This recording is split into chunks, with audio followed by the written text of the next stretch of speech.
La historia que estás a punto de escuchar no es nueva. Ha sido susurrada en pasillos oscuros, escondida entre códices olvidados y borrada de los altares por manos temblorosas de miedo. Porque si es cierta, lo cambia todo. No solo la fe, sino la historia entera de Occidente. Imagina que el acto más sagrado del cristianismo, la crucifixión de Jesús, no fue el final, sino el principio de una gran huida. Los evangelios cuentan que fue arrestado, juzgado y clavado en una cruz. Que expiró entre dos ladrones. Que su cuerpo fue envuelto en lino y depositado en una tumba. Pero lo que no te dicen es que hay vacíos. Silencios. Contradicciones imposibles de ignorar. ¿Por qué los propios discípulos huyeron como si supieran que aún había peligro? ¿Por qué las mujeres fueron las primeras en acercarse al sepulcro, como si tuvieran instrucciones específicas? ¿Y por qué el cuerpo, simplemente, desapareció? La versión oficial se cimenta en milagros.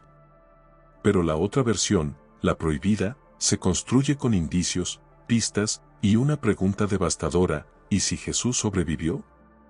Sobrevivir a una crucifixión no era imposible. La muerte no era inmediata.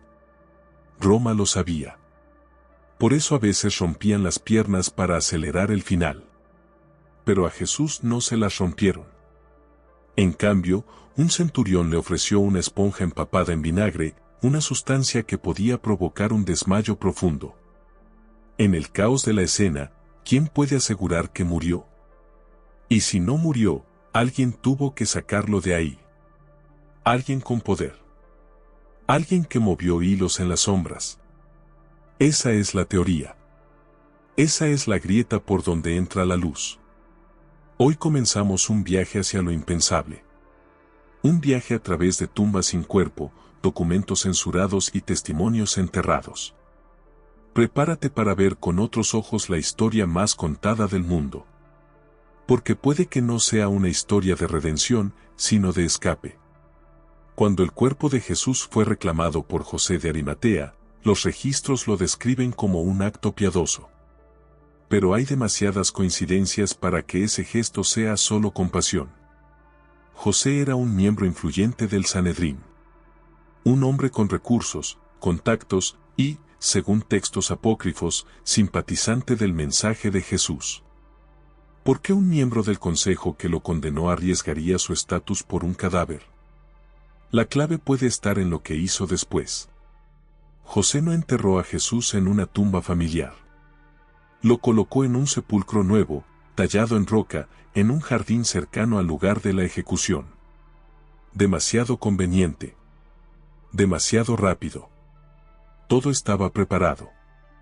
Como si no fuera un entierro, sino una operación cuidadosamente planificada. Pero no estuvo solo. Junto a él apareció otro personaje casi olvidado, Nicodemo. Según el Evangelio de Juan, llevó una mezcla de mirra y áloes, unas 100 libras.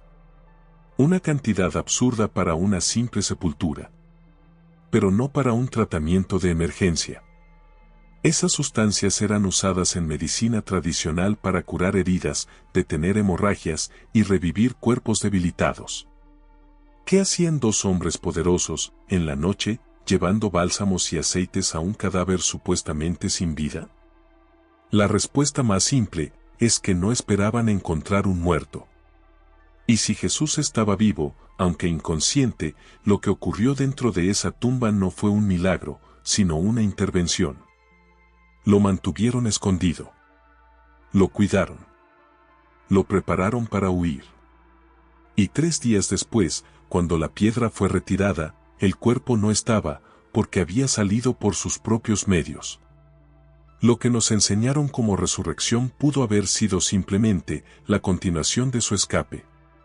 Entre los textos más enigmáticos de la historia cristiana se encuentra un nombre que aparece como un susurro perdido entre evangelios y tradiciones antiguas, Isa. Para muchos, ese nombre no significa nada. Pero en la India, en el Tíbet y en algunas regiones olvidadas del Asia Central, Isa es el nombre con el que se conoció a un maestro venido del oeste. Un hombre de piel clara, barba espesa y profundas heridas en los pies y las manos. Un hombre que enseñaba parábolas sobre el amor, el perdón y la vida eterna sin necesidad de morir. En Cachemira, al norte de la India, existen manuscritos que datan de hace siglos, donde se describe la llegada de un sabio extranjero. Lo llamaban Yusasab. Decía haber huido de una tierra de opresión, perseguido por su propio pueblo, y buscaba un lugar donde continuar su misión. Los textos son claros, venía de Judea. Hablaba en parábolas. Tenía discípulos. Y su mensaje, idéntico al de Jesús, resonaba entre los brahmanes con una fuerza inusitada. Pero lo más desconcertante no está en los textos, sino en la piedra. En Srinagar, la capital de Cachemira, se encuentra una tumba. No es un lugar turístico. No aparece en las guías religiosas. Pero los locales la veneran desde hace siglos. La llaman el santuario de Rosabal. Y allí, bajo una losa antigua, yace un cuerpo. Un cuerpo al que muchos identifican como el de Yusasab, el profeta venido del oeste. La tumba está alineada hacia Jerusalén, no hacia la Meca. Y sobre la lápida, talladas en piedra, hay marcas que muchos han interpretado como cicatrices de una crucifixión. ¿Puede ser coincidencia que en este rincón remoto exista una tumba que guarda tantas similitudes con el destino de Jesús? ¿Y si la cruz no fue su final, sino el inicio de un exilio sagrado? La historia continúa, pero la pregunta ya está plantada: ¿qué hace una tumba con marcas de clavos en el Himalaya? Y, sobre todo, ¿a quién han estado venerando realmente allí durante siglos? En el Islam, Jesús no muere en la cruz. El Corán lo dice sin rodeos, no lo mataron ni lo crucificaron, sino que les pareció así. Para millones de musulmanes, Isa, como lo llaman, fue elevado por Dios, ileso, salvado de la traición de su pueblo. Pero hay otra interpretación, una más terrenal y peligrosa, que la crucifixión fue un montaje, una ilusión cuidadosamente orquestada para protegerlo. Algunos textos islámicos primitivos sugieren que alguien fue puesto en su lugar. Que otro fue crucificado, mientras Isa escapaba. No fue magia. Fue estrategia. Y si el Corán niega su muerte, no es por fe ciega, sino porque las historias orales de los primeros siglos hablaban de un profeta que nunca expiró en el madero. Que sanó, viajó y vivió hasta una edad avanzada. ¿Dónde vivió? Una vez más, la respuesta apunta hacia el este. Hacia las montañas, hacia los valles donde las leyendas de Isa se mezclan con las de Buda y Krishna. Un sincretismo que los teólogos prefieren ignorar, porque rompe el molde. Y mientras en Occidente se discutía su divinidad, en Oriente se hablaba de sus enseñanzas, sus viajes y su cuerpo. Porque según algunas ramas del sufismo, Isa fue enterrado en tierra, no ascendido al cielo. Un entierro silencioso, lejos del imperio, lejos de Roma. Lejos del mito. La versión musulmana no es un eco menor. Es una grieta en la narrativa cristiana. Y es precisamente esa grieta la que muchos intentaron sellar con fuego y espada. Pero el humo de la verdad aún se eleva.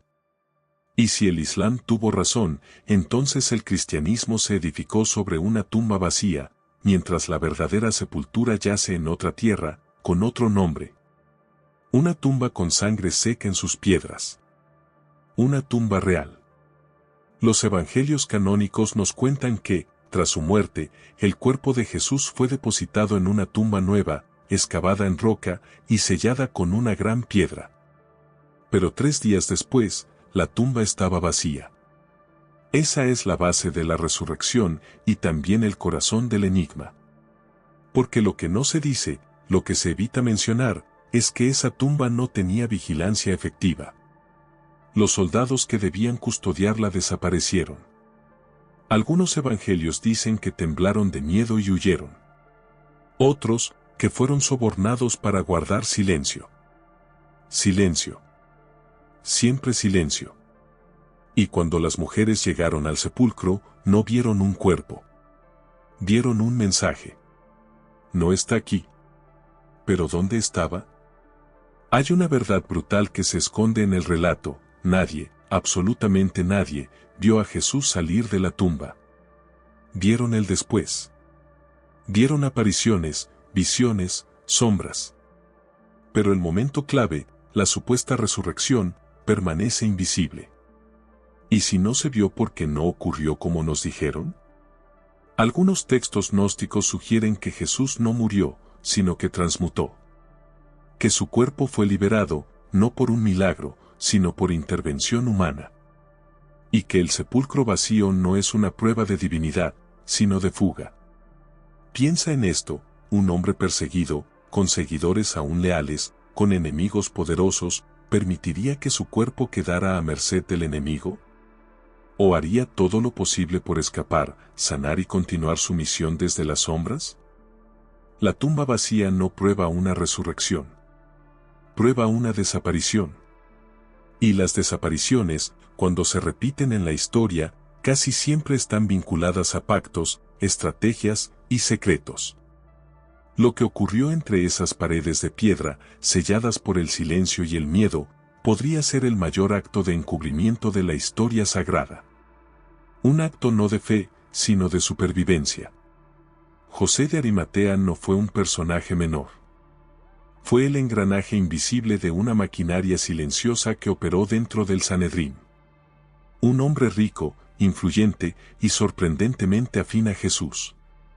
Según los textos, fue él quien pidió el cuerpo a Pilato. Un gesto arriesgado.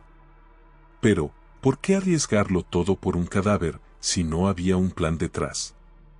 Algunos estudiosos señalan que José era miembro de una red secreta dentro del judaísmo, una línea esenia que creía en la llegada del Mesías, pero no en su sacrificio. Y si Jesús era el ungido, no debía morir, sino vivir para cumplir su misión final. Pedir el cuerpo fue solo el primer paso. El segundo fue ocultarlo. La elección del sepulcro, nuevo, privado, cercano, no fue una casualidad. Era un lugar seguro, fuera del alcance romano, y, más importante aún, dentro del territorio controlado por aliados. José actuó con precisión quirúrgica. Retiró el cuerpo antes del anochecer, cuando aún se podía mover sin violar el sabbat. Lo envolvió en lino limpio. Y junto con Nicodemo, aplicó una cantidad descomunal de ungüentos medicinales. ¿Quién hace eso por un muerto? Ese acto, registrado sin explicación por los evangelistas, es la prueba más tangible de que algo no encaja. Si Jesús estaba vivo, aunque inconsciente, entonces José no fue un simple discípulo, fue el artífice del gran escape. El hombre que, desde las sombras, ejecutó un plan que había comenzado mucho antes de la crucifixión. Un plan para rescatar, esconder y trasladar al hombre más buscado del imperio. Un plan que, si se revela por completo, podría desmoronar siglos de dogma. Porque si Jesús no murió, entonces su tumba no es un símbolo de resurrección, sino la escena de una operación encubierta. Una fuga sagrada. Nicodemo. Un fariseo. Un maestro de la ley. Pero también un hombre inquieto, que en secreto buscaba algo más. En el Evangelio de Juan, se nos dice que fue a ver a Jesús de noche. No por cobardía, sino porque sabía que sus preguntas podían costarle la vida. Lo que pocos entienden es que esa visita no fue casual. Fue el primer contacto. El primer paso de una alianza silenciosa. Cuando Nicodemo aparece por segunda vez en el relato, lo hace con 100 libras de mirra y áloe. Una cantidad descomunal, absurda incluso para embalsamar a un rey. ¿Por qué llevar tanto? ¿Para conservar un cadáver o para sanar un cuerpo vivo? La mirra es antiséptica. El áloe, cicatrizante. Juntos, eran usados en tratamientos para heridas abiertas, laceraciones, como las que deja una crucifixión. Los evangelistas lo escriben sin comentarios. Pero los antiguos médicos lo entendieron enseguida, no estaban preparando un entierro. Estaban intentando salvar una vida. Nicodemo sabía lo que hacía. No actuó solo. Era parte de algo mayor. Una célula dentro del consejo judío que no quería sangre en sus manos. Que creía en Jesús, no como un Dios, sino como un maestro iluminado que debía ser preservado. Protegerlo era proteger la esperanza. Mientras el mundo creía que yacía muerto, Nicodemo estaba dentro de la tumba, aplicando ungüentos, controlando la respiración, esperando un milagro, no del cielo, sino de la medicina. Lo que ocurrió en esa tumba no fue un rito funerario. Fue una intervención urgente. Un rescate quirúrgico. Y cuando el cuerpo desapareció, no ascendió, fue llevado por un grupo de hombres que desafiaron al imperio. Que apostaron su fe por una sola cosa, que Jesús aún respiraba. Y mientras afuera lloraban su muerte, adentro luchaban por su vida. La historia sagrada habla de muerte y resurrección. Pero hay una tercera posibilidad, aún más perturbadora, la huida. Porque si Jesús sobrevivió, entonces su desaparición tuvo que ser orquestada con precisión, bajo un velo de sombras, por aliados que sabían que su vida seguía teniendo un propósito más allá de Judea. Y esa teoría cobra fuerza cuando aparece una figura que rompe todos los moldes, un rabino, un sanador, un maestro extranjero que cruzó las fronteras hacia el este, llevando consigo un mensaje que resonaba con el eco de las parábolas de Galilea. Los textos sufíes, budistas y brahmánicos hablan de un hombre de piel clara, barba oscura y mirada serena, que enseñaba sobre el perdón, el desapego y la conexión directa con lo divino. Un hombre que no pedía sacrificios, sino compasión. Que no exigía templos, sino conciencia. Lo llamaban Isa, Yusasaf, o simplemente el sabio venido de Occidente. No era un dios. Era un hombre marcado por el sufrimiento. Un hombre que caminaba descalzo entre montañas y valles, portando cicatrices que nunca explicó. ¿Y si ese hombre era Jesús? Su rastro aparece en documentos tibetanos, en crónicas persas, incluso en leyendas de comerciantes de la ruta de la seda. Un hombre que hablaba de un único Dios, que sanaba con las manos, que nunca buscó poder político, y que evitaba a toda costa ser reconocido por su nombre anterior. Porque sabía que si Roma lo encontraba, lo terminaría. Sabía que su pueblo lo había rechazado. Sabía que su misión aún no había concluido, pero debía continuar lejos. Así, mientras los apóstoles construían iglesias en su nombre, él caminaba en silencio hacia el Himalaya. No como un salvador celestial, sino como un exiliado. Como un fugitivo divino. Como el Mesías que no murió, sino que escapó. En las alturas remotas de Cachemira, más allá de las rutas comerciales y los imperios del Mediterráneo, se encuentra uno de los secretos mejor guardados del mundo antiguo, una tumba. No cualquier tumba. Una que desde hace siglos es objeto de devoción, misterio y censura. El santuario de Rosabal. Allí, en el corazón de Srinagar, yace un cuerpo envuelto en mitos. Lo llaman la tumba de Yusasaf. Nadie sabe exactamente cuándo fue construido el santuario, pero los registros locales hablan de un hombre santo que llegó del oeste, con heridas en los pies, manos deformadas. Y un mensaje que transformó a las aldeas que lo escucharon.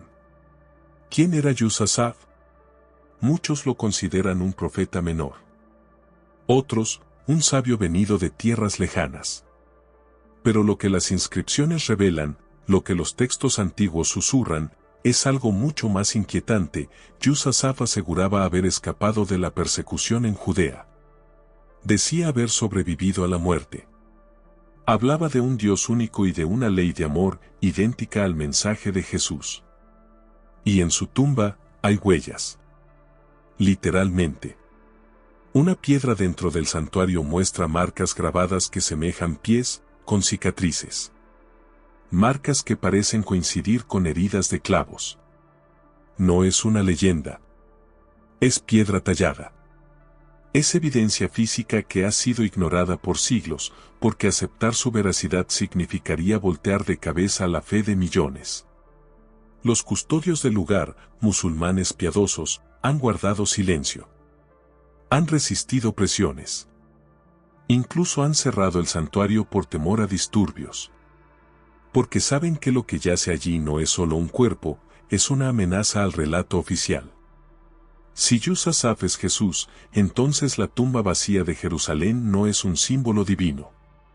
Es una escena abandonada por alguien que tenía un destino más largo, más lejano y absolutamente humano.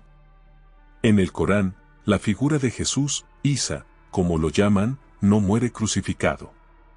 Para el Islam, esa ejecución fue una ilusión.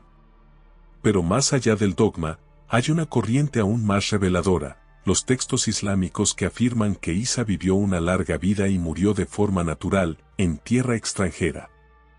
Algunas tradiciones sufíes y chiitas apuntan al este, hacia Cachemira, como el lugar donde Isa completó su misión. Se dice que llegó herido, acompañado de unos pocos fieles, y se estableció en un valle donde fue recibido como maestro. Allí predicó durante décadas, vivió en la humildad, y fue enterrado con respeto por los lugareños. No hubo ascensión al cielo, no hubo desaparición milagrosa. Solo un final silencioso y humano. Y si esto es cierto, entonces no estamos ante una blasfemia, sino ante una corrección histórica. Una versión borrada no por enemigos, sino por aliados que necesitaban un mártir, no un sobreviviente. Porque un Cristo que no muere en la cruz no justifica la redención universal. Un Jesús que escapa no sustenta la sangre como símbolo. El cristianismo necesitaba una cruz.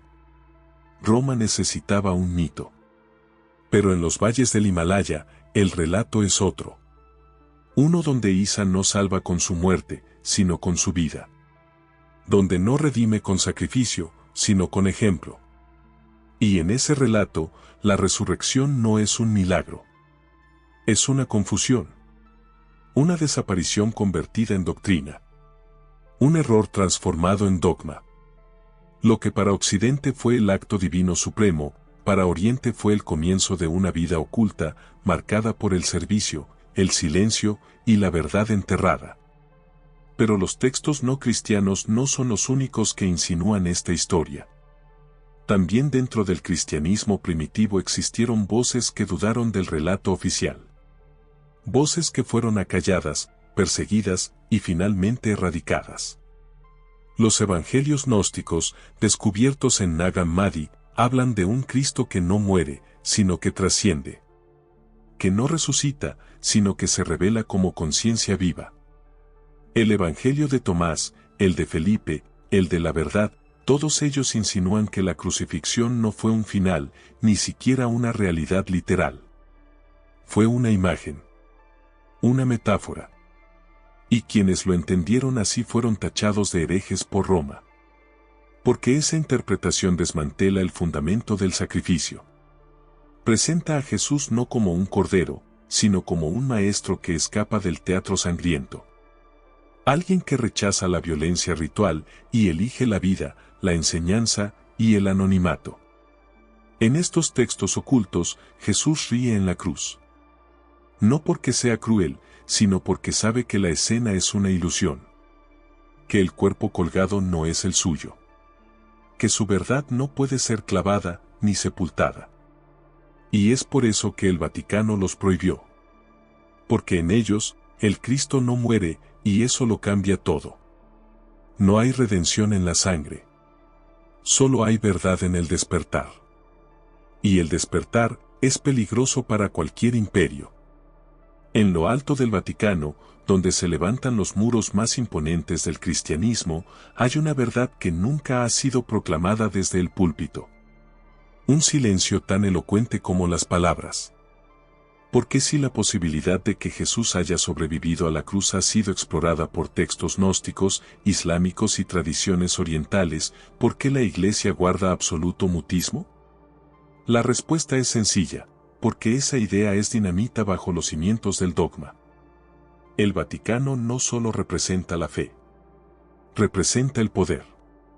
Y ese poder depende de una narrativa precisa, incuestionable. Jesús murió, resucitó y ascendió. Si alguna de esas piezas cae, todo el andamiaje teológico se tambalea. Por eso, durante siglos, cualquier manuscrito, testimonio o artefacto que sugiera otra historia ha sido sistemáticamente ocultado, destruido o desacreditado. No es teoría. Es historia. Los concilios eliminaron evangelios. Los inquisidores quemaron textos. Los misioneros borraron mitologías locales que hablaban de un profeta occidental venido de tierras lejanas. Y los archivos secretos del Vaticano, celosamente custodiados, contienen documentos que jamás han visto la luz pública. ¿Qué esconden? ¿Qué versión del Cristo ha sido encerrada bajo llave durante siglos? Sabemos que hay informes de misioneros en la India que mencionaron leyendas de Isa. Sabemos que exploradores del siglo XIX fueron silenciados tras hablar del santuario de Rosabal. Y sabemos que cada vez que esta teoría resurge, la maquinaria de la Iglesia responde con negación total, sin ofrecer jamás una refutación real. Porque no pueden refutar lo que no se atreven a enfrentar. La posibilidad de que Jesús no muriera en la cruz no es solo una cuestión histórica. Es una amenaza existencial para la institución que lo convirtió en mito. Un mito que no necesitaba un cuerpo, sino una cruz. Y si esa cruz fue solo el primer acto de una gran fuga, entonces el Vaticano no custodia la verdad. Custodia la versión más útil para gobernar la fe. Si Jesús sobrevivió, entonces no murió sin dejar rastro. No desapareció en el aire. No se desvaneció como un mito. Un hombre que vive deja señales. Y si ese hombre fue el Mesías, no solo dejó enseñanzas, dejó una línea de sangre. La posibilidad de que Jesús tuviera descendencia ha sido calificada de blasfemia durante siglos. Pero la pregunta persiste, implacable, ¿y si no fue solo un maestro, sino también un padre? María Magdalena. Su nombre ha sido manchado, tergiversado, reducido a caricatura. Pero en los evangelios apócrifos es mucho más que una seguidora. Es la primera en verlo tras la resurrección. Es a ella a quien confía secretos. Y en el evangelio de Felipe, la llama su compañera. La besa. La defiende. La instruye. Todo indica que su vínculo no era solo espiritual, era íntimo. Algunos textos gnósticos la muestran como la heredera de su sabiduría. La verdadera sucesora. Y si ese lazo era más que simbólico, entonces el viaje de Magdalena hacia el exilio cobra un nuevo significado. Según la tradición provenzal, María Magdalena huyó tras la crucifixión. Embarcó en secreto hacia el sur de Francia, junto a otras mujeres y posiblemente, embarazada.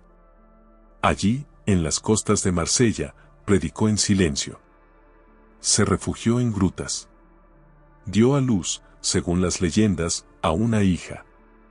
Una línea que no se extinguió, sino que se ocultó. Una línea que algunos vinculan con los merovingios, con los cátaros, con los templarios, con todos aquellos que fueron exterminados por el poder, por saber demasiado. Porque si Jesús dejó descendencia, su sangre sigue viva. Y esa sangre es más peligrosa que cualquier libro sagrado. Es una verdad que no se puede encerrar en una tumba. Una semilla sembrada en el exilio, para florecer siglos después como un legado indestructible. Un linaje silenciado, pero nunca extinto. María Magdalena no desapareció en el relato bíblico por accidente. Fue borrada. Su figura, poderosa y central en los textos más antiguos, fue convertida en un susurro marginal. Pero fuera de las escrituras oficiales, su rastro es claro, y lleva a un lugar específico, el sur de Francia. En la región de la Provenza, desde hace más de 1000 años, circula una historia que nunca fue aprobada por Roma, pero tampoco pudo ser destruida. Habla de una mujer llegada por mar, sin embarcación visible, a las costas de Sainte-Marie de la Mer. Iba acompañada de otras mujeres, entre ellas una que sostenía algo envuelto en lino. Un bebé. El Hijo de Jesús, según las leyendas. Allí vivió en secreto. Allí predicó. Allí murió. Pero no sin antes dejar un legado. La tradición oral de los pueblos occitanos la llamó la portadora del Santo Grial.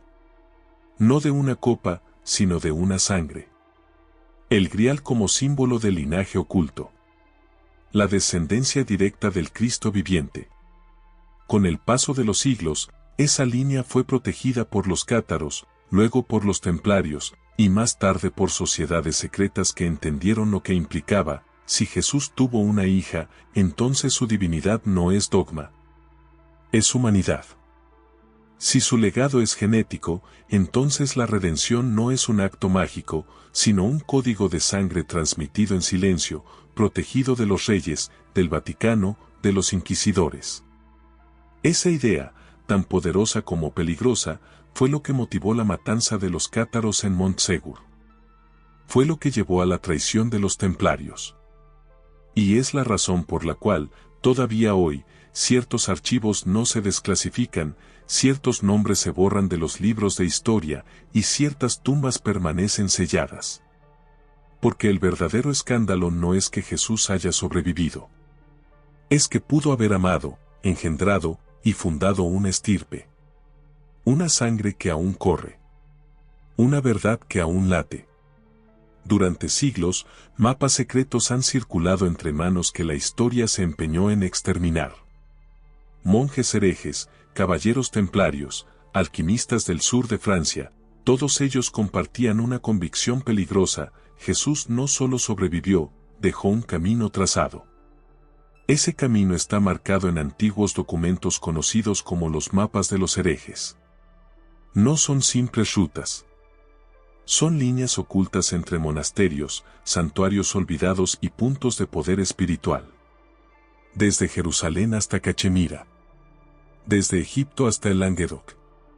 Caminos recorridos por quienes conocían la verdad y la protegían con su vida.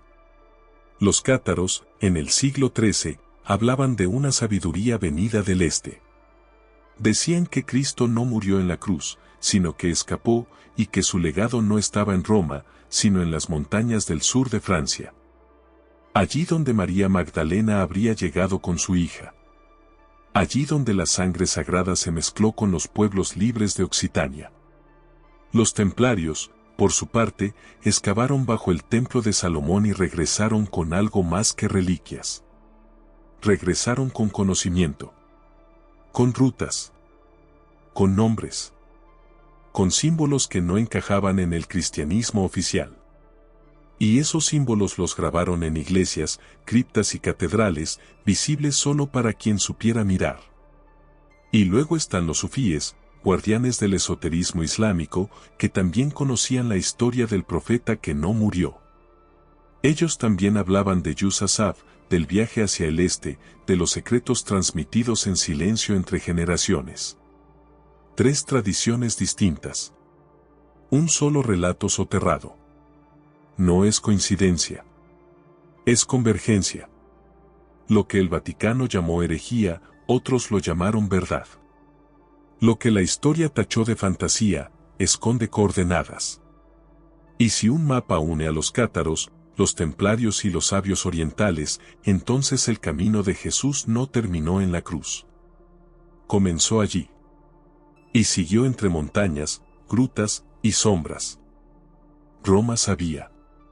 No desde el principio, pero lo supo. Y cuando comprendió el alcance de lo que estaba ocurriendo, la reacción fue brutal. Se redactaron decretos. Se enviaron inquisidores. Se desató fuego sobre papel y carne. Porque un testimonio había aparecido. Un pergamino que no debía existir. Un documento que afirmaba, con detalle escalofriante, que Jesús no murió y que vivía en el exilio. Ese pergamino, según los relatos ocultos, fue encontrado por monjes nestorianos y conservado en algún punto entre Siria y Persia. Decía estar escrito por un testigo ocular. Describía la escena de la crucifixión no como un martirio, sino como un montaje.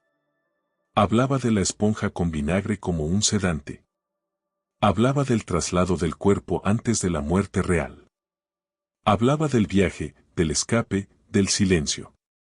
Cuando ese texto llegó a oídos del poder eclesiástico, no hubo debate. No hubo revisión. Hubo fuego. La Iglesia no respondió con argumentos. Respondió con piras. Los herejes que lo copiaron fueron ejecutados. Los lugares donde se hallaban sus versiones fueron reducidos a cenizas. Y aunque ninguna versión oficial del pergamino ha sobrevivido, las leyendas de su existencia han cruzado los siglos. Lo llaman el testimonio del traidor, aunque nadie sabe si fue escrito por un romano, un discípulo o el propio Nicodemo. Lo cierto es que existió. Porque las reacciones de la Iglesia no se explican de otra forma. No se exterminan aldeas por rumores. No se persiguen líneas de sangre por mitos. Solo se destruye con tal saña aquello que representa una amenaza real. Y si Roma quemó el pergamino, no fue porque era falso. Fue porque era peligroso. Porque desnudaba la mentira. Porque revelaba que la cruz no fue un sacrificio, sino una cortina de humo. Y en sus cenizas aún arde la sospecha. En las áridas colinas de Qumrán, junto al Mar Muerto, fueron hallados en 1947 los documentos que sacudirían las bases del cristianismo, los manuscritos del Mar Muerto. Miles de fragmentos, enterrados durante siglos, preservados en vasijas, ocultos por una comunidad que sabía que el tiempo los volvería peligrosos. Entre ellos, se menciona a un maestro de justicia, un líder espiritual perseguido, traicionado por su propio pueblo, condenado por las autoridades religiosas y liberado por sus seguidores. ¿Coincidencia? Para los estudiosos oficiales, estos textos no hablan de Jesús. Pero las fechas coinciden. Las descripciones coinciden. Y el tono apocalíptico de algunos rollos parece gritar verdades que el Nuevo Testamento susurra apenas. Uno de los textos más enigmáticos sugiere que el Maestro no murió, sino que fue oculto por Dios. Pero los esenios no hablaban de milagros. Hablaban en códigos. Ocultado significaba retirado, escondido, protegido de una muerte inminente. Y no es casualidad que esta comunidad viviera apartada, armara cuevas para proteger sus escritos, y se negara a aceptar la estructura del templo en Jerusalén. Sabían que algo grande había sido manipulado. Que el relato había sido reescrito. Y que debían conservar la verdad como una semilla sellada. Cuando Roma y la Iglesia se enteraron del hallazgo, comenzó otra guerra. Esta vez, no con espadas, sino con arqueólogos, teólogos, censores. Muchos de los manuscritos fueron retenidos por décadas. Algunos aún no han sido divulgados por completo. ¿Por qué tanto temor? ¿Qué contienen que aún hoy se resiste a ser revelado? La respuesta es clara, hablan de un Jesús diferente. No un Dios, sino un líder humano. No un cordero sacrificado, sino un maestro liberado. No un símbolo de redención, sino un hombre que sobrevivió. Un hombre que el tiempo intentó enterrar, pero cuyas palabras siguen latiendo bajo la arena. Pablo de Tarso. El arquitecto del cristianismo como lo conocemos. El autor de más de la mitad del Nuevo Testamento. El hombre que nunca conoció a Jesús en vida, pero que aseguró haberlo visto en una visión. Pero, ¿y si Pablo no fue un discípulo, sino el verdadero autor del mito? La figura de Pablo es tan influyente como sospechosa. Tras su conversión milagrosa en el camino a Damasco, se convirtió en el principal difusor de una nueva doctrina, que Jesús murió por los pecados del mundo, que su sangre redime, que su muerte fue necesaria. Pero esa idea no está en los labios de Jesús. No está en sus parábolas. No está en sus actos. Está en Pablo. Fue él quien convirtió a un maestro judío en un redentor divino. Fue él quien impuso la cruz como centro teológico. Fue él quien transformó un mensaje de vida en una religión de muerte y sacrificio. ¿Y si lo hizo no por fe, sino por cálculo? Muchos estudiosos han notado que los discípulos originales, Pedro, Santiago, Tomás, desconfiaban de Pablo. Lo cuestionaban. No aceptaban su autoridad. Porque sabían que su relato se alejaba del verdadero mensaje de su maestro. El Pablo que conocemos no construyó sobre las enseñanzas de Jesús, las reemplazó. Y si Jesús no murió en la cruz, entonces todo el sistema de creencias construido por Pablo se desmorona. Porque no hay redención en una muerte que no ocurrió. No hay expiación si no hubo sacrificio. No hay divinidad en una fuga.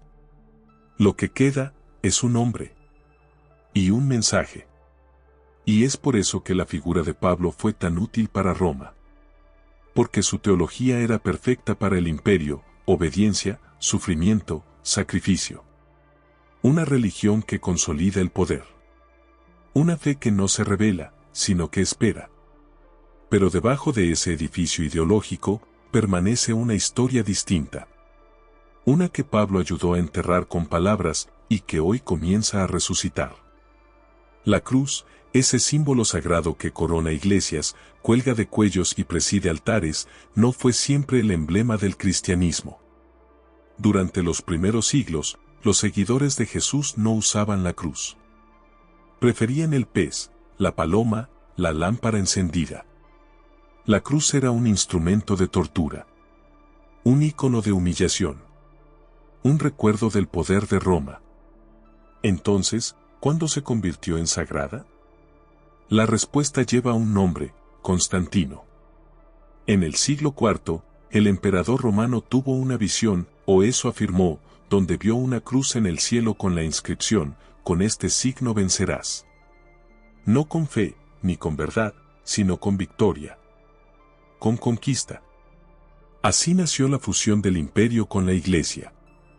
Y con ella, el mito de la cruz como símbolo de salvación. Pero fue más que un símbolo. Fue una herramienta de control. Al convertir la cruz en emblema sagrado, Constantino transformó la figura de Jesús en algo útil para el poder. Ya no era el maestro subversivo, el profeta itinerante, el enemigo del sistema.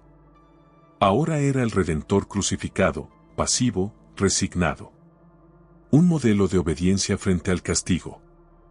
Y lo más perverso, si Jesús murió en la cruz, entonces todo aquel que sufra bajo el sistema puede consolarse, sin rebelarse. La cruz enseña a aguantar, no a cambiar. A aceptar el dolor como parte del plan divino. Pero si Jesús no murió allí, si escapó, si rechazó ser víctima, entonces la cruz no es redención. Es una mentira. Una invención imperial para domesticar al Cristo real. El que huyó. El que vivió. El que jamás aceptó morir como ofrenda para un sistema que despreciaba. Y si la cruz fue impuesta por el poder, entonces su verdadero significado no es sagrado.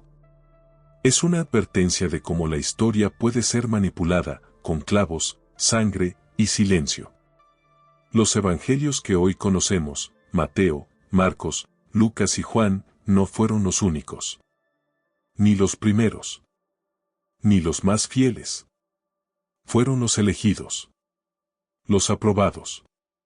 Los limpiados y canonizados por concilios que no buscaban verdad, sino control. Porque hubo otros evangelios. Muchos. Algunos de ellos más antiguos, más cercanos a la fuente y radicalmente distintos. El Evangelio de Pedro habla de una crucifixión diferente. El de Tomás no menciona muerte ni resurrección. El de María Magdalena muestra a una figura de Jesús que enseña en privado, que transmite un conocimiento secreto, reservado a quienes puedan comprenderlo, no adorarlo. ¿Dónde están esos textos hoy? Durante siglos, fueron perseguidos, escondidos, quemados. Pero algunos sobrevivieron. En el desierto egipcio, en los códices gnósticos de Nag Hammadi, en cuevas donde los guardianes del misterio los enterraron sabiendo que su contenido era demasiado peligroso. ¿Qué revelan? Que la muerte de Jesús no fue necesaria. Que su mensaje no era sacrificio, sino iluminación. Que el reino de Dios no se alcanza mediante el sufrimiento, sino a través del despertar interior. En el Evangelio de la Verdad se dice que Jesús vino a despertar a los hombres del error, no a morir por sus pecados. En el de Felipe, se afirma que la verdadera resurrección es vivir mientras aún se está en el cuerpo, no después de la muerte. Son palabras devastadoras para el dogma. Porque si Jesús no vino a morir, sino a enseñar, entonces la cruz no es salvación. Es silencio. Es censura. Es la traición definitiva al mensaje original. Y los evangelios gnósticos, mutilados de la historia, son las piezas que podrían reconstruir la figura real, un maestro iluminado, perseguido no por ser divino, sino por ser libre. Un hombre cuya historia fue reescrita por aquellos que no soportaban la verdad. El juicio de Jesús fue presentado como el clímax del conflicto entre el bien y el mal. Pero cuando lo observamos con detenimiento, aparece una verdad inquietante: fue una farsa. Un espectáculo montado con el único objetivo de neutralizar una amenaza. No hubo pruebas reales. No hubo defensa legítima. Solo acusaciones vagas, testigos contradictorios y una sentencia dictada por presión política. Pilato, el gobernador romano, lavó sus manos no como símbolo de justicia, sino de complicidad. Sabía que no había crimen. Sabía que Jesús no era un revolucionario armado, sino un predicador con ideas demasiado poderosas. Y aún así, lo entregó. Pero algo no encaja. En los relatos, hay inconsistencias. Pilato se muestra débil, dudoso, casi forzado. Y eso no era propio de un prefecto romano. Pilato era brutal. Implacable. ¿Por qué tanta vacilación? ¿Y por qué acceder a liberar a un criminal como Barrabás, mientras entregaba a un hombre sin delitos concretos? Hay estudiosos que creen que el juicio fue un acuerdo. Un montaje entre Roma y los líderes religiosos. Un castigo simbólico para desactivar al profeta sin convertirlo en mártir. Y si fue así, entonces la crucifixión también pudo haber sido controlada. Una pena impuesta no para matar, sino para humillar. Para silenciar. Para disuadir a sus seguidores. Pero no para ejecutarlo por completo. Y si eso es cierto, entonces todo el juicio fue una estrategia. Una escena cuidadosamente escrita para que el pueblo creyera que había justicia, mientras el verdadero objetivo era desaparecer a un hombre incómodo. No un Dios. No un rebelde. Un maestro. Un maestro que debía ser eliminado del relato, pero no necesariamente de la vida. Y si el juicio fue teatro, la crucifixión pudo haber sido el acto final de una obra diseñada para encubrir su escape. Un escape que, siglos después, aún persigue a quienes buscan la verdad. Entre los textos más enigmáticos y silenciados del cristianismo primitivo está el Evangelio de Tomás. Un escrito gnóstico, descartado por los concilios, ignorado por la ortodoxia, pero venerado por quienes buscan al Jesús oculto. Y en sus líneas, se revela una verdad perturbadora: Jesús no murió, simplemente se fue. A diferencia de los evangelios canónicos, Tomás no narra la crucifixión ni la resurrección. No hay tumba. No hay muerte. Solo palabras. Dichos atribuidos a Jesús que hablan de luz interior, de despertar, de atravesar el velo de la ignorancia. Y en uno de ellos, dice: quien encuentre el significado de estas palabras, no sabrá lo que es la muerte. Es más que una frase. Es una pista. Según los estudiosos gnósticos, Tomás no era solo un discípulo. Era el gemelo espiritual de Jesús. El único que entendía que su maestro no había venido a sacrificarse, sino a revelar un camino. Y en esa revelación, la crucifixión no era necesaria. Era un obstáculo. Una distorsión. Un teatro montado por otros, no por él. Algunos textos gnósticos van aún más lejos. Sugieren que Jesús fue reemplazado. Que otro ocupó su lugar en la cruz. Que lo que vieron los discípulos fue una imagen, no una persona. Y que el verdadero Jesús escapó en la noche, con ayuda de unos pocos. Una huida, no una resurrección. Un silencio voluntario, no un ascenso al cielo. Y si Tomás supo la verdad, por eso fue perseguido. Por eso su evangelio fue prohibido. Porque describe un Cristo vivo, consciente, libre. Un maestro que no quiso ser mártir. Que no buscó adoración, sino comprensión. Y si ese evangelio se acerca más a la realidad, entonces la historia del cristianismo no comienza con una cruz, sino con un escape. Un escape planeado. Silencioso. Y absolutamente humano. A medida que seguimos el rastro del Jesús que no murió, aparece una geografía inesperada. Persia. La tierra de sabios, místicos y profetas. Allí, en textos milenarios escritos en farsi y en antiguos dialectos arameos, encontramos referencias a un maestro venido del oeste. No un conquistador. No un comerciante. Un hombre herido, venerado por su sabiduría, cuya llegada fue profetizada. Lo llamaban el profeta de las cicatrices. Crónicas persas lo describen como un hombre de mirada serena, con marcas profundas en manos y pies, que hablaba en parábolas sobre el alma, la misericordia y la unidad con lo divino. No promovía ninguna religión nueva. Solo el regreso al origen. A lo eterno. A lo que no puede ser tocado por el templo ni la espada. Este personaje aparece en manuscritos sufíes, en relatos de caravanas y en leyendas populares que sobrevivieron a la censura de los imperios. Pero lo más impactante es su coincidencia exacta con la figura de Jesús, después de la cruz.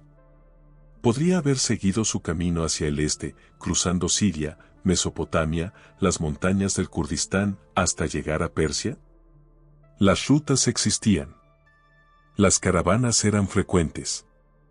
Y con ayuda adecuada, el viaje era posible. Más aún si la vida dependía de ello. Y Persia no solo le ofrecía refugio. Le ofrecía una cultura dispuesta a escucharlo sin crucificarlo. Un lugar donde el mensaje de la unidad divina podía florecer sin convertirse en bandera de guerra. Allí, el Cristo no fue rey, ni redentor, ni víctima. Fue un sabio entre sabios. Y si esa historia es cierta, entonces el mapa de la fe necesita ser redibujado. Porque el verdadero camino de Jesús puede haber pasado no por Roma, sino por los desiertos de Irán. No hacia la gloria del imperio, sino hacia el anonimato de la verdad. En lo profundo del Tíbet, donde el cielo se funde con la tierra y las montañas guardan secretos más antiguos que cualquier imperio, existen relatos desconcertantes. Textos budistas y tradiciones orales hablan de un sanador venido de tierras lejanas. Un extranjero con heridas en los pies, con sabiduría que desafiaba a los monjes y con una historia que no coincidía con ningún maestro oriental conocido. A ese hombre lo llamaban el gran sanador del oeste. No era Buda. No era Krishna. Pero hablaba de compasión, del desapego, del amor como única ley verdadera. Caminaba entre los pobres, curaba con las manos, y hablaba de una vida anterior marcada por el dolor y la traición. ¿Quién era? Nadie lo sabe con certeza. Pero los ancianos del Himalaya han transmitido su historia durante siglos, y cada vez que alguien pregunta más de la cuenta, el silencio cae como una niebla densa. Los textos del monasterio de Emis, al norte de la India, contienen referencias a un tal Isa. Un hombre sagrado que llegó de Palestina, sobrevivió a una ejecución injusta y vivió entre los lamas, compartiendo enseñanzas que mezclaban el misticismo judío con la profundidad budista. Fue recibido como encarnación de lo divino, pero nunca pidió adoración. Solo silencio. Solo transmisión. ¿Es coincidencia que el nombre Isa sea el mismo que usa el Corán para Jesús? ¿Es casual que los lamas guarden sus enseñanzas en secreto, como si custodiaran algo que el mundo no está listo para aceptar? Tal vez Jesús no solo sobrevivió. Tal vez trascendió. Tal vez entendió que el mensaje debía seguir, lejos de Jerusalén, lejos de Roma, lejos de las cruces y las coronas. Y en esos valles remotos, entre cánticos tibetanos y fuego ritual, aún resuena la voz de un hombre que no murió, sino que caminó hacia el fin del mundo. No como un dios, sino como el último exiliado del paraíso. En una remota cueva del Himalaya, cerca del paso de Ladakh, se encuentra un sitio envuelto en misterio y veneración. Los lugareños la llaman la cueva del profeta blanco. No tiene grandes altares, ni templos dorados, pero dentro de sus muros hay algo más poderoso que cualquier imagen, inscripciones talladas a mano, que no coinciden con ningún idioma local. Algunos investigadores han identificado las marcas como una mezcla de arameo y sánscrito. Y lo que esas inscripciones contienen no es poesía, ni oración, sino parábolas. Parábolas que coinciden casi palabra por palabra con los evangelios.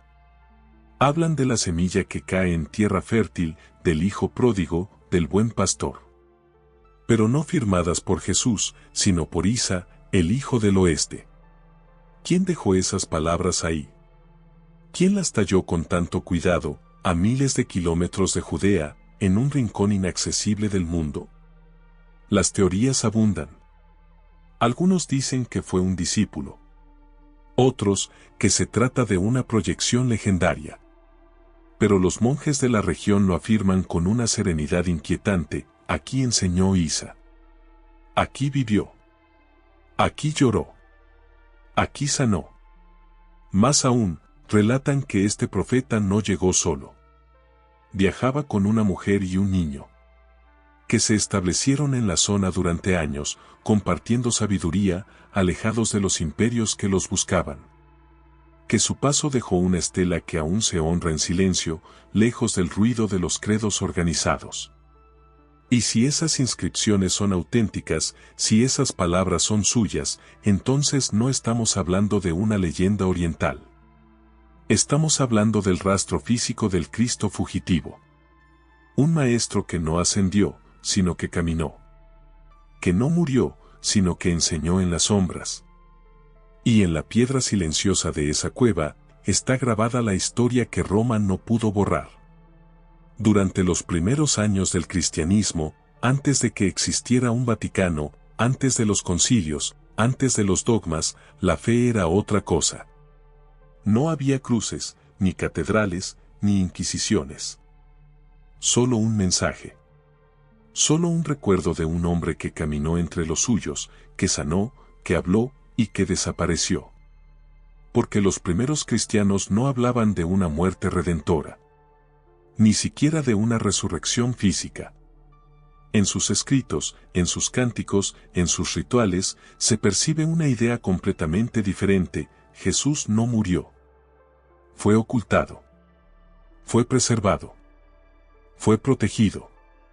La Didache, uno de los textos más antiguos del cristianismo, no menciona la crucifixión.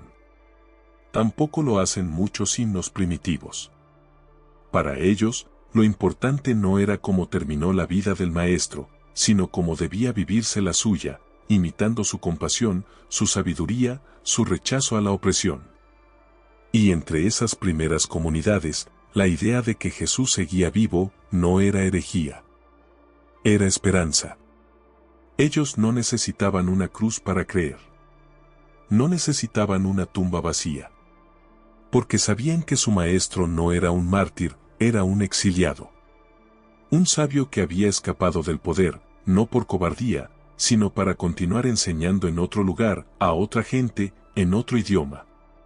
Con el paso del tiempo, esa fe fue absorbida, moldeada, convertida en herramienta política. Y el Jesús vivo fue reemplazado por el Cristo muerto. La vida fue cambiada por el sacrificio. El mensaje fue enterrado bajo capas de teología que nunca fueron suyas. Pero los primeros creyentes lo sabían. Por eso eran perseguidos. Por eso se escondían. Porque portaban una fe sin cruz, una fe peligrosa. Y si aún queda un eco de esa fe, es la certeza de que la verdad, como el Maestro, no murió. Solo se fue, esperando ser encontrada otra vez. La historia que estás a punto de escuchar no es nueva. Ha sido susurrada en pasillos oscuros, escondida entre códices olvidados y borrada de los altares por manos temblorosas de miedo. Porque si es cierta, lo cambia todo. No solo la fe, sino la historia entera de Occidente. Imagina que el acto más sagrado del cristianismo, la crucifixión de Jesús, no fue el final, sino el principio de una gran huida. Los evangelios cuentan que fue arrestado, juzgado y clavado en una cruz. Que expiró entre dos ladrones. Que su cuerpo fue envuelto en lino y depositado en una tumba. Pero lo que no te dicen es que hay vacíos. Silencios. Contradicciones imposibles de ignorar. ¿Por qué los propios discípulos huyeron como si supieran que aún había peligro? ¿Por qué las mujeres fueron las primeras en acercarse al sepulcro, como si tuvieran instrucciones específicas? ¿Y por qué el cuerpo, simplemente, desapareció? La versión oficial se cimenta en milagros. Pero la otra versión, la prohibida, se construye con indicios, pistas, y una pregunta devastadora: ¿y si Jesús sobrevivió? Sobrevivir a una crucifixión no era imposible. La muerte no era inmediata. Roma lo sabía. Por eso a veces rompían las piernas para acelerar el final. Pero a Jesús no se las rompieron. En cambio, un centurión le ofreció una esponja empapada en vinagre, una sustancia que podía provocar un desmayo profundo. En el caos de la escena, ¿quién puede asegurar que murió? Y si no murió, alguien tuvo que sacarlo de ahí. Alguien con poder. Alguien que movió hilos en las sombras. Esa es la teoría. Esa es la grieta por donde entra la luz. Hoy comenzamos un viaje hacia lo impensable. Un viaje a través de tumbas sin cuerpo, documentos censurados y testimonios enterrados. Prepárate para ver con otros ojos la historia más contada del mundo. Porque puede que no sea una historia de redención, sino de escape. Cuando el cuerpo de Jesús fue reclamado por José de Arimatea, los registros lo describen como un acto piadoso. Pero hay demasiadas coincidencias para que ese gesto sea solo compasión. José era un miembro influyente del Sanedrín. Un hombre con recursos, contactos y, según textos apócrifos, simpatizante del mensaje de Jesús. ¿Por qué un miembro del consejo que lo condenó arriesgaría su estatus por un cadáver? La clave puede estar en lo que hizo después. José no enterró a Jesús en una tumba familiar. Lo colocó en un sepulcro nuevo, tallado en roca, en un jardín cercano al lugar de la ejecución. Demasiado conveniente. Demasiado rápido. Todo estaba preparado. Como si no fuera un entierro, sino una operación cuidadosamente planificada. Pero no estuvo solo. Junto a él apareció otro personaje casi olvidado, Nicodemo. Según el Evangelio de Juan, llevó una mezcla de mirra y aloes, unas 100 libras. Una cantidad absurda para una simple sepultura. Pero no para un tratamiento de emergencia. Esas sustancias eran usadas en medicina tradicional para curar heridas, detener hemorragias y revivir cuerpos debilitados. ¿Qué hacían dos hombres poderosos, en la noche, llevando bálsamos y aceites a un cadáver supuestamente sin vida? La respuesta más simple es que no esperaban encontrar un muerto. Y si Jesús estaba vivo, aunque inconsciente, lo que ocurrió dentro de esa tumba no fue un milagro, sino una intervención. Lo mantuvieron escondido. Lo cuidaron. Lo prepararon para huir. Y 3 días después, cuando la piedra fue retirada, el cuerpo no estaba, porque había salido por sus propios medios. Lo que nos enseñaron como resurrección pudo haber sido simplemente la continuación de su escape. Entre los textos más enigmáticos de la historia cristiana se encuentra un nombre que aparece como un susurro perdido entre evangelios y tradiciones antiguas, Isa. Para muchos, ese nombre no significa nada. Pero en la India, en el Tíbet y en algunas regiones olvidadas del Asia Central, Isa es el nombre con el que se conoció a un maestro venido del oeste. Un hombre de piel clara, barba espesa y profundas heridas en los pies y las manos. Un hombre que enseñaba parábolas sobre el amor, el perdón y la vida eterna sin necesidad de morir. En Cachemira, al norte de la India, existen manuscritos que datan de hace siglos, donde se describe la llegada de un sabio extranjero. Lo llamaban Yusasaf. Decía haber huido de una tierra de opresión, perseguido por su propio pueblo, y buscaba un lugar donde continuar su misión. Los textos son claros, venía de Judea. Hablaba en parábolas. Tenía discípulos. Y su mensaje, idéntico al de Jesús, resonaba entre los brahmanes con una fuerza inusitada. Pero lo más desconcertante no está en los textos, sino en la piedra. En Srinagar, la capital de Cachemira, se encuentra una tumba. No es un lugar turístico. No aparece en las guías religiosas. Pero los locales la veneran desde hace siglos. La llaman el Santuario de Rosabal. Y allí, bajo una losa antigua, yace un cuerpo. Un cuerpo al que muchos identifican como el de Yusasaf, el profeta venido del oeste.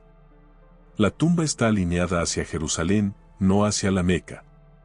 Y sobre la lápida, talladas en piedra, hay marcas que muchos han interpretado como cicatrices de una crucifixión. ¿Puede ser coincidencia que en este rincón remoto exista una tumba que guarda tantas similitudes con el destino de Jesús? ¿Y si la cruz no fue su final, sino el inicio de un exilio sagrado? La historia continúa, pero la pregunta ya está plantada: ¿qué hace una tumba con marcas de clavos en el Himalaya? Y, sobre todo, ¿a quién han estado venerando realmente allí durante siglos? En el Islam, Jesús no muere en la cruz. El Corán lo dice sin rodeos: no lo mataron ni lo crucificaron, sino que les pareció así. Para millones de musulmanes, Isa, como lo llaman, fue elevado por Dios, ileso, salvado de la traición de su pueblo. Pero hay otra interpretación, una más terrenal y peligrosa, que la crucifixión fue un montaje, una ilusión cuidadosamente orquestada para protegerlo. Algunos textos islámicos primitivos sugieren que alguien fue puesto en su lugar. Que otro fue crucificado, mientras Isa escapaba. No fue magia. Fue estrategia. Y si el Corán niega su muerte, no es por fe ciega, sino porque las historias orales de los primeros siglos hablaban de un profeta que nunca expiró en el madero. Que sanó, viajó y vivió hasta una edad avanzada. ¿Dónde vivió? Una vez más, la respuesta apunta hacia el este. Hacia las montañas, hacia los valles donde las leyendas de Isa se mezclan con las de Buda y Krishna. Un sincretismo que los teólogos prefieren ignorar, porque rompe el molde. Y mientras en Occidente se discutía su divinidad, en Oriente se hablaba de sus enseñanzas, sus viajes y su cuerpo. Por eso el cristianismo copto fue marginado. Por eso sus libros fueron tachados de herejía. Porque no rendían culto a un muerto, sino que recordaban a un sobreviviente. Y si Egipto guarda ese relato, entonces entre sus desiertos puede estar escondida una clave. Un fragmento de verdad. Una historia que no necesitó cruz, porque nunca hubo cadáver. Solo un camino, que continúa. En el otro extremo del mundo, lejos de Judea, Roma y Cachemira, se encuentra una tierra donde las leyendas susurran un nombre inesperado: Japón. En una pequeña aldea llamada Singh, en la prefectura de Aomori, existe una tumba. No de un emperador. No de un guerrero. De un hombre extranjero, barbado, de túnica blanca. Lo llaman Daiten Kutaro Jurai. Pero los aldeanos lo conocen por otro nombre: Jesús. Según las crónicas locales, preservadas durante siglos en documentos que Roma jamás vio, Jesús llegó a Japón tras una larga travesía por Asia. Allí vivió como sanador, como maestro, como un hombre de paz. Se casó con una mujer japonesa. Tuvo hijos. Murió a los 106 años. Y aún hoy, su tumba puede visitarse. A su lado, hay otra sepultura. Según la tradición, contiene un fragmento de la oreja de su hermano, Izukiri, quien, según los relatos locales, fue quien murió en la cruz en su lugar. Jesús, afirman, escapó tras la crucifixión, viajó a través de Siberia y encontró en Japón su refugio final. ¿Suena imposible? Más imposible es que una aldea japonesa haya preservado una historia tan específica durante siglos, sin contacto con misioneros, sin influencias cristianas, antes de la llegada de los europeos. Los habitantes de Sing celebran cada año un festival en honor a este hombre sagrado. Y los registros de los templos locales hablan de un extranjero de sabiduría profunda, llegado del oeste, que dejó una marca indeleble en la región. Y si, después de todo, Jesús no buscaba redención universal, sino un rincón de tierra donde pudiera vivir en paz. Si esta leyenda contiene siquiera una chispa de verdad, entonces su travesía fue aún más extensa de lo imaginado. Y su tumba podría no estar vacía en Jerusalén, ni oculta en Cachemira, sino sellada, silenciosa, bajo tierra japonesa, esperando ser reconocida. En cada rincón del mundo donde aparece el eco de Jesús, hay un detalle que se repite con insistencia inquietante: su nombre cambia. No es casual. No es traducción. Es una estrategia. En Judea fue Yeshua. Entre los árabes, Isa. En Cachemira, Yusasaf. En Japón, Daiten Kutaro Jurai. Un solo hombre, múltiples nombres. Cada uno adaptado a la lengua, a la tierra, pero todos con una raíz común, un maestro venido del oeste, con marcas en las manos, con un mensaje de paz. Este patrón no se encuentra en ninguna otra figura histórica. Yusasaf significa el líder recogido, el sanador reunido.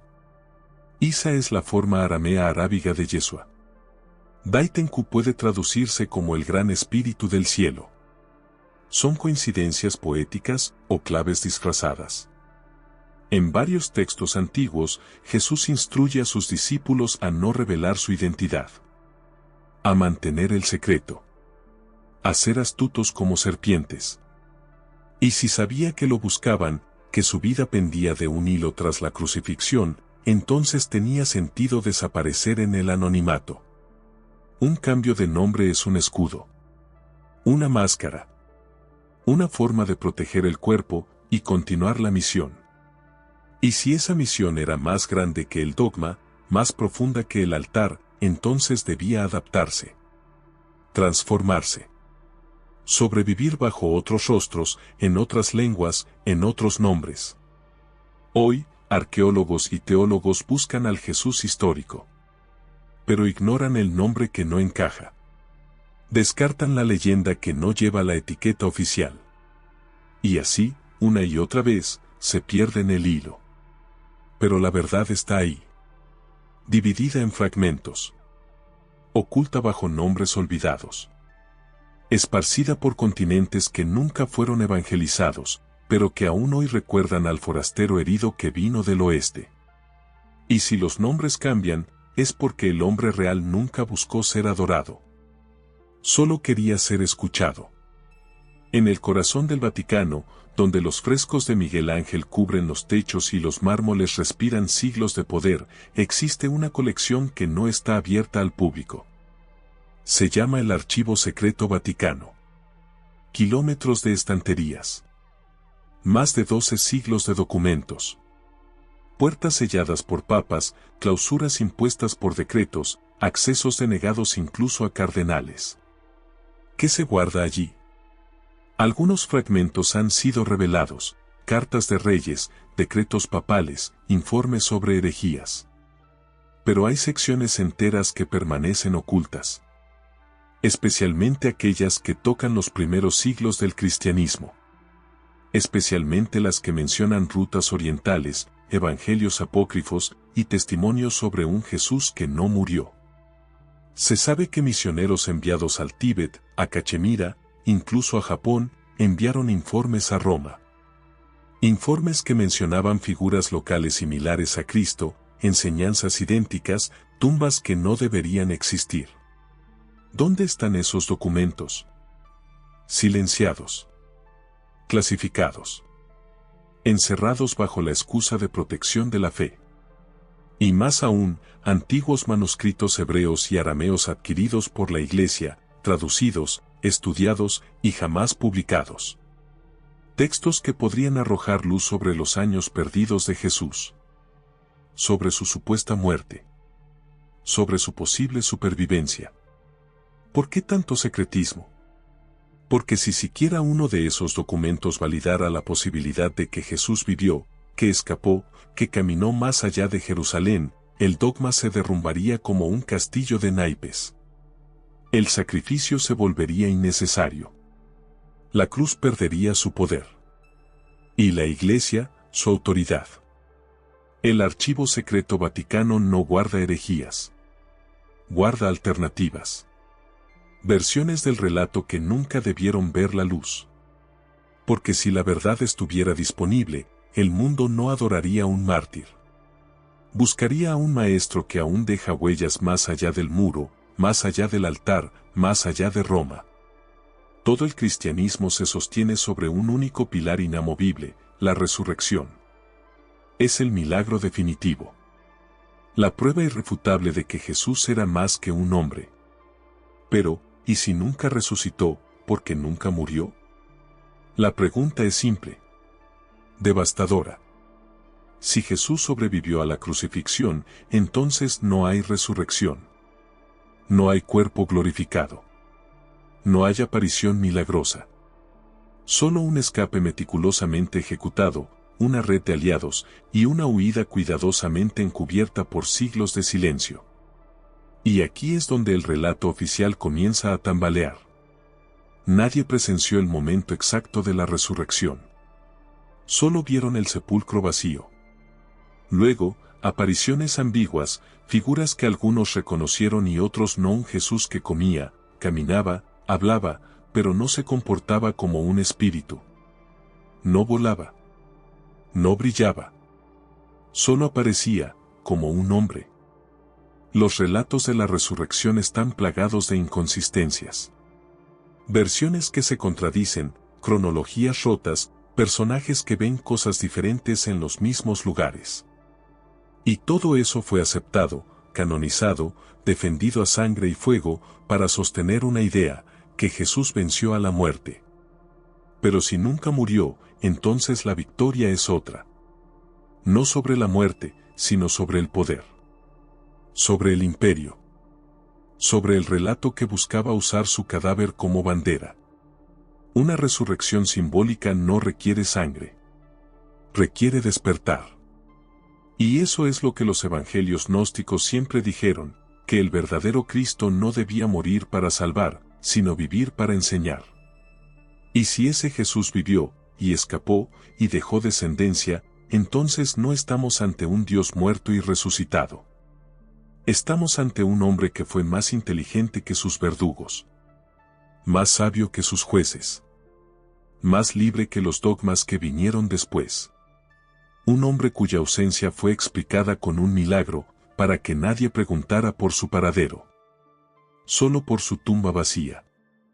En los pasillos más inaccesibles del Vaticano, existen documentos que jamás serán revelados. Archivos sellados bajo llaves que no abren con fe, sino con poder. Informes, traducciones, testimonios y cartas. Cartas de misioneros, de inquisidores, de obispos que vieron más de lo que debían ver. Uno de esos documentos, según fuentes filtradas en círculos académicos, contiene una descripción detallada del santuario de Rosabal. No escrita por un peregrino indio. Por un jesuita. En el siglo XVIII. La carta fue enviada directamente al pontificado. Describía una tumba con marcas inusuales. Una lápida orientada a Jerusalén. Una inscripción que mencionaba a un profeta venido de Occidente con heridas en las manos y en los pies. La reacción del Vaticano no fue asombro. Fue orden. Se prohibió la publicación. Se archivó el documento. Y el misionero fue trasladado. Y ese no fue el único caso. Hay registros de diplomáticos franceses que visitaron Cachemira y escribieron sobre la leyenda de Isa. De académicos alemanes que, tras visitar monasterios budistas, mencionaron a un sabio llamado Yusasaf cuyas enseñanzas eran idénticas a las de Jesús. Ninguna de esas investigaciones fue promovida por la Iglesia. Todas fueron silenciadas. Porque hay una línea que no se puede cruzar. Aceptar siquiera la posibilidad de que Jesús sobrevivió sería como dinamitar el corazón del cristianismo. Por eso, los documentos existen. Pero no se leen. Y cada día que permanecen ocultos, su silencio grita más fuerte. Porque en el fondo, lo saben. Y lo que temen no es que el mundo descubra que Jesús vivió. Es que descubra que toda su verdad fue enterrada en otro lugar. Si Jesús no murió en la cruz, si no hubo resurrección, si huyó al este y vivió en el anonimato, entonces el mayor engaño de la historia no fue cometido por sus enemigos. Fue ejecutado por sus aliados. Porque todo el aparato que se construyó después, la Iglesia, los dogmas, los concilios, las cruzadas, se basa en una sola afirmación, que la muerte fue real, necesaria y divina. Una afirmación que se convirtió en ley. En teología. En amenaza. Pero, ¿y si todo eso fue un pacto? Un acuerdo silencioso entre quienes comprendieron que la historia debía ser contada de otra forma para sobrevivir. Para crecer. Para gobernar. Desde Pablo hasta Constantino, desde los concilios hasta el Vaticano, el relato fue moldeado. Cada duda suprimida. Cada documento alternativo destruido. Cada testimonio contrario tachado de herejía. Y el Jesús humano, el sabio que escapó, fue reemplazado por el Cristo sacrificado. No porque fuera más real, sino porque era más útil. Una fe basada en la sangre es fácil de controlar. Porque quien se siente redimido, también se siente en deuda. Y una deuda divina es la cadena perfecta. El pacto de silencio no fue solo una omisión. Fue una estrategia global. Una conspiración eclesiástica que convirtió a un maestro libre en un mártir prisionero de una cruz. Y ese pacto aún continúa. Cada vez que se predica sin cuestionar. Cada vez que se calla al que duda. Cada vez que se protege el mito, aunque la verdad esté a la vista. Pero hay algo que ese pacto nunca podrá destruir: las preguntas. Porque cuando las preguntas se hacen con el corazón encendido, el pacto se quiebra. Y la historia prohibida comienza a emerger. Durante siglos, la Iglesia ha insistido en una sola imagen: Jesús en la cruz. Clavado. Sangrante. Derrotado ante el mundo pero glorificado por el cielo. Esa imagen fue repetida, canonizada, esculpida, pintada y temida. Pero, ¿y si fue solo eso? Una imagen. Una representación simbólica que ocultó la verdad más peligrosa: Jesús nunca fue crucificado hasta la muerte. Porque si lo fue, entonces no hay nada más que decir. Pero si no lo fue, si escapó, si sobrevivió, entonces el relato cambia por completo. Y con él, el sentido mismo de lo que llamamos fe. La pregunta prohibida no es si Jesús era el Hijo de Dios. Es mucho más sencilla, y mucho más devastadora: ¿y si no murió en la cruz? Esa sola pregunta borra la necesidad del sacrificio. Rompe el concepto de redención. Desarma el sistema que durante siglos ha gobernado mentes, cuerpos y naciones. El miedo a esa pregunta ha generado guerras, inquisiciones, genocidios. Porque quien se atreve a hacerla, se convierte en enemigo del poder. Pero los hechos están allí. Los documentos. Las leyendas. Las tumbas. Los símbolos. Las inconsistencias. No son herejías. Son grietas. Y a través de esas grietas entra la luz. Una luz que muestra un nuevo camino. Donde Jesús no muere, sino que huye. Donde no resucita, sino que vive. Donde no asciende, sino que camina. Un camino donde la divinidad no está en la sangre, sino en la conciencia. Donde el reino de Dios no se conquista desde un altar, sino desde la verdad. Y esa verdad ha sido silenciada demasiado tiempo. Hoy, vuelve a respirarse entre quienes se atreven a mirar la cruz y ver más allá. No el fin, sino el principio de la mayor huida jamás contada. Durante siglos, nos enseñaron a mirar la historia de Jesús como un camino hacia la cruz. Como si todo hubiera sido diseñado para llegar a ese momento. Pero cuando se observan las evidencias, los relatos alternativos, las tumbas olvidadas, los documentos quemados, la imagen se transforma. Y lo que antes parecía redención, ahora se revela como encubrimiento. La verdad detrás del velo no es la muerte, sino la desaparición. No el sacrificio, sino el escape. No la divinidad impuesta por concilios, sino la humanidad silenciada por el miedo. Jesús no fue solo un mártir. Fue un maestro perseguido, un fugitivo, un exiliado de su propio pueblo. Y si su historia fue convertida en mito, no fue para honrarlo, fue para controlarlo. Porque la cruz es un símbolo poderoso. Pero también es una prisión. Y al liberar a Jesús de la cruz, al imaginar que vivió, que caminó, que enseñó en tierras donde su nombre cambió pero su voz permaneció, lo convertimos de nuevo en lo que siempre fue, un hombre libre. La fe no debería sostenerse sobre el dolor, sino sobre la verdad. Y si esa verdad ha sido escondida, fragmentada, exiliada junto con su protagonista, entonces es hora de recuperarla. No como un acto de rebelión, sino como un acto de justicia.